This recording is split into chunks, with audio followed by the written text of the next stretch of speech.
pursuing that career, I tell everybody do something else. You know, I have 2 children, and I would never want them to be correctional officers. You know, go to college, pick a different career, be a dentist, you know, be a nurse.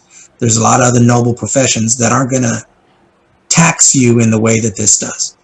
Not only physically, but mentally and emotionally.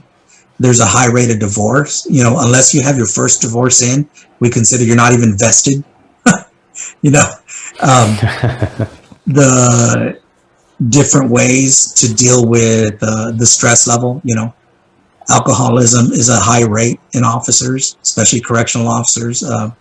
They say that there's a lot of mental health studies done that there's a lot of PTSD of working in that type of environment is equivalent to being in a war type environment, just due to the stress and the adversity and the violence and the negative impact of all the,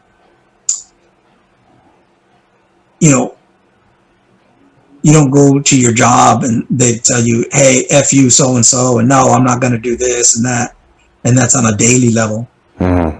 So I definitely would not want to tell somebody to go in that profession without knowing all the risks. I personally, you know, I don't have patience. I don't like waiting in lines. I don't like being in a wolf pack on the highway. You know, I want to be the first. You know, I don't want anybody else around me on the road. Even in certain things, your correctional awareness, we call it, and being to observe the situation, knowing your environment because your life depends on it.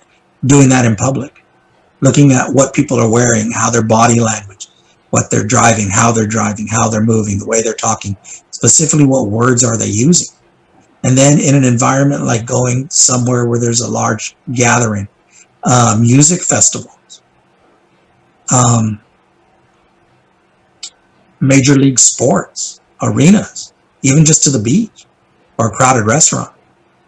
It's something that you tone down, especially after retiring for so long. I haven't been in that environment since 2014. So you definitely get a decompress, but it doesn't leave you, not in its entirety.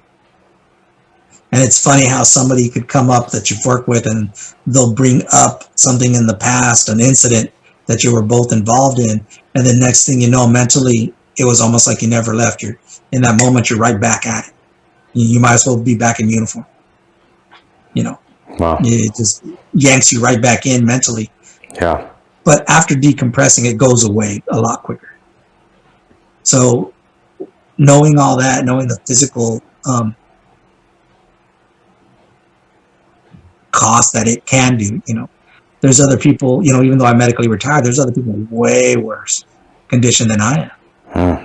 And even with me, with 3 back surgeries and a possible, you know, shoulder surgery coming and a 4th back surgery that might, for the disc above my fusion is thinning out. I might have to fuse that one as well. At least I'm not in a wheelchair. I'm not in crutches. I can do things, but I also can't do things. You know,